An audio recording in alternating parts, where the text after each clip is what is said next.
Bismillahirrahmanirrahim. Assalamualaikum warahmatullahi wabarakatuh. Di sini saya akan membahas tema tentang relasi Islam keindonesiaan, ide-ide pribumisasi dan Islam Nusantara, perspektif Abdurrahman Wahid. Poin pertama, saya akan membahas tentang Islam keindonesiaan, perspektif Abdurrahman Wahid. Di tahun 1980-an, Gus Dur menggulirkan ide pribumisasi Islam, di mana gagasannya itu kemudian menuai pro dan kontra di kalangan masyarakat Islam, yakni khususnya di Indonesia.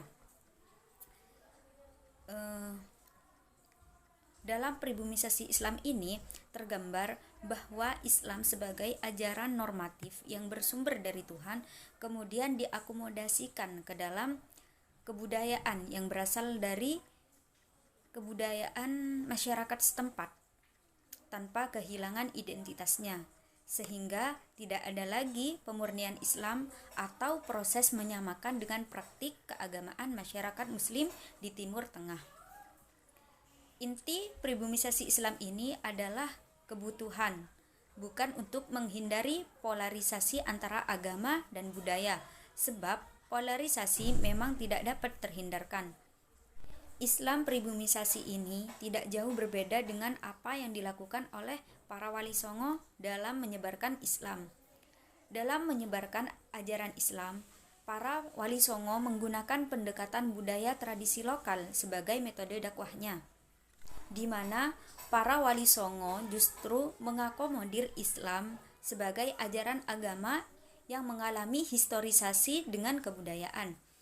Contohnya apa yang dilakukan oleh Sunan Bonang dengan mengubah gamelan Jawa yang kala itu masih kental dengan estetika Hindu, kemudian diubah menjadi bernuansa zikir yang mendorong masyarakat tersebut cinta kepada kehidupan yang transendental. Kemudian lirik Tombo Ati yang merupakan salah satu karya dari Sunan Bonang. Dalam pentas pewayangan, Sunan Bonang mengubah lakon dan memasukkan tafsir-tafsir khas Islam dalam pentas pewayangan tersebut. Menurut Gus Dur, dalam proses pembaharuan Islam dengan budaya tidak boleh terjadi, sebab berbaur berarti hilangnya sifat-sifat asli. Sedangkan Islam itu harus tetap pada sifat keislamannya. Al-Quran harus tetap berbahasa Arab, terutama dalam sholat, sebab hal ini adalah norma. Sedangkan seperti terjemahan Al-Quran hanyalah dimaksudkan untuk mempermudah pemahaman, bukan menggantikan Al-Quran itu sendiri. Seperti itu. Proses pergulatan dengan kenyataan kebudayaan tidaklah dimaksudkan mengubah Islam, melainkan hanya mengubah manifestasi dari kehidupan agama Islam. Menurut Gus Dur, Islam harus tetap Islam dimanapun saja, namun tidak berarti semua harus disamakan dengan luarnya. Dalam hal ini, harus ada titik temu antara Islam dan budaya. Salah satu lontaran Gus Dur sebagai implementasi gagasan pribumisasi Islam yang kemudian menimbulkan kontroversi, yaitu ucapan Assalamualaikum yang oleh Gus Dur disamakan dengan ucapan seperti ahlan wa sahlan, selamat pagi, dan lain sebagainya. Mungkin cukup sekian penjelasan dari saya dan akan dilanjutkan oleh presentator berikutnya. Baik, materi selanjutnya mengenai pengaruh pemikiran Abdurrahman Wahid atau yang biasa kita sapa dengan sebutan Gus Dur.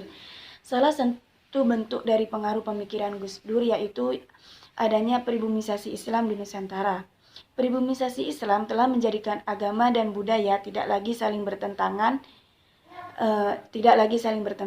Justru kehadiran Islam pribumi ini memberi keanekaragaman interpretasi dalam bentuk praktik beragama Islam dari berbagai daerah yang berbeda-beda. Dengan demikian, Islam tidak lagi dipandang secara tunggal, melainkan beraneka ragam. Contoh sederhananya adalah Islam yang ada di Nusantara ini tidak lagi memandang Islam Timur sebagai salah satu bentuk Islam yang paling benar di dunia. Sesuai dengan definisi definisi Islam menurut Abdurrahman Wahid sendiri, yaitu Islam selalu mengalami historitas sebagai agama sesuai dengan zaman dan waktu. Dengan demikian, Islam pribumi bisa dijadikan sebagai salah satu bentuk jawaban dari Islam autentik atau Islam purifikatif yang ingin melakukan proyek Arabisme dalam Islam di seluruh penjuru dunia.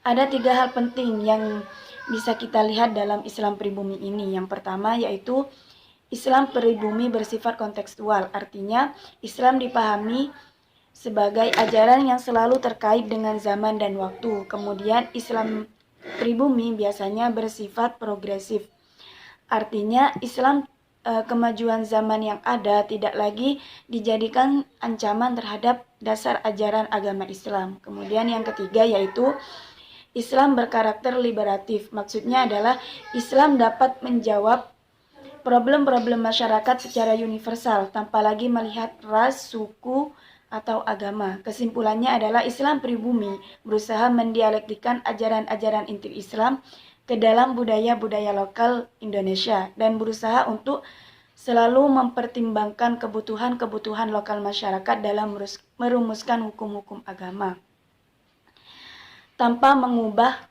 hukum-hukum inti agama atau yang biasa kita sebut dengan maqasidus syariah.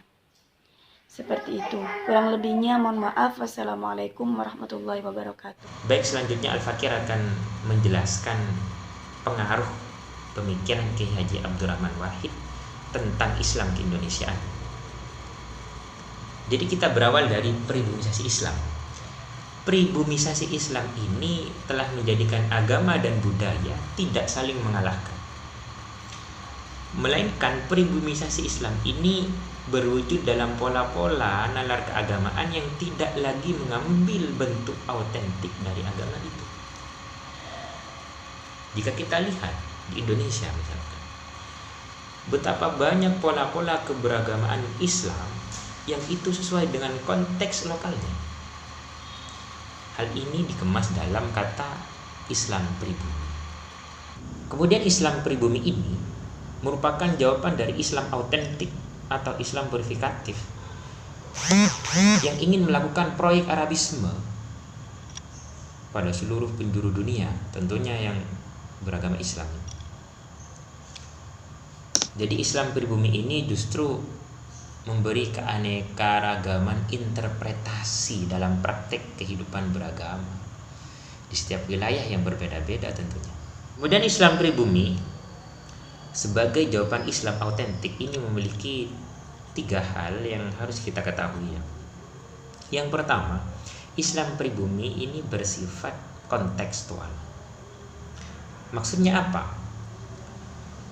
Islam dipahami sebagai ajaran yang terkait dengan konteks zaman dan waktunya. Shalihun likulli zamanin wa makan.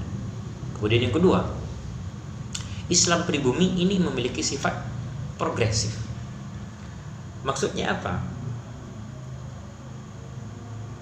Kemajuan zaman bukanlah dipahami sebagai ancaman terhadap penyimpangan ajaran dasar agama Islam, tidak. Melainkan dilihat sebagai pemicu untuk melakukan respon kreatif secara intens, begitu. Kemudian yang ketiga adalah Islam pribumi ini memiliki karakter sifat liberatif ya. Artinya apa? Islam menjadi agama ajaran yang dapat menjawab problematika umat, yang dapat menjawab problematika kemanusiaan secara universal tanpa melihat perbedaan agama atau etnik. Jadi walhasil Islam pribumi ini berusaha mendialektikan ajaran-ajaran inti Islam ke dalam budaya-budaya lokal Indonesia.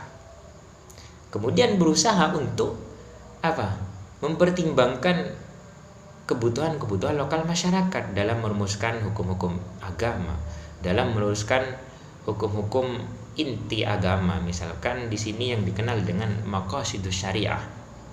Begitu.